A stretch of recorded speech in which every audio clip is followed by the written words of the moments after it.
ఉత్కంఠంగా సాగిన ఆఖరి టీ20లో team India super ఓవర్లో విజయం సాధించింది. ఈ మ్యాచ్లో ముందుగా బ్యాటింగ్ చేసిన టీమిండియా జట్టు నిర్ణీత 20 ఓవర్లలో 9 వికెట్లకు 137 పరుగులు చేసింది. శుభన్ గిల్ 37 బంతుల్లో 39 పరుగులు చేయగా, రియాన్ పరాగ్ 18 బంతుల్లో 26 పరుగులు చేశాడు. వాషింగ్టన్ సుందర్ 18 బంతుల్లో 25 పరుగులు చేయగా, శ్రీలంక బౌలర్లలో వనిందు వసరంగ 29 పరుగులిచ్చి 2 వికెట్లు తీయగా, మహేష్ దీక్షణ 28 పరుగులిచ్చి 3 వికెట్లు తీశాడు. చామింది విక్రమసింఘే, అజిత ఫెర్నాండో, రమేష్ మెండిస్ తలో వికెట్ తీశారు. అనంతరం లక్ష్య ఛేదనకు దిగిన శ్రీలంక జట్టు నిర్ణీత 20 ఓవర్లలో 8 వికెట్లకు 137 పరుగులు చేసింది. దాంతో మ్యాచ్ టై అయింది. సూపర్ ఓవర్కు దారితీసింది. శ్రీలంక బ్యాటర్లో కుశాల్ మెండిస్ 41 బంతుల్లో 43 పరుగులు చేయగా, కుశాల్ పెరేరా 34 బంతుల్లో 46 పరుగులు చేశాడు.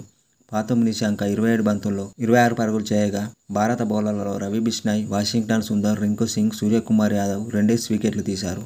అలాగే సూపర్ ఓవర్లో వైడ్తో సూపర్ ఓవర్ను ప్రారంభించిన వాషింగ్టన్ సుందర్ తొలి బంతికి సింగిల్ ఇచ్చాడు. తర్వాతి 2 బంతుల్లో కుశాల్ పెరేరా డకౌట్ కాగా, పాథమ్ నిశాంక డకౌట్ అయ్యాడు. 3 పరుగుల లక్ష్యంతో బరిలోకి దిగిన టీమిండియా తీక్షణ వేసిన తొలి బంతిలోనే సూర్యకుమార్ యాదవ్ బౌండరీ తరలించి విజయాన్ని పూర్తి చేశాడు.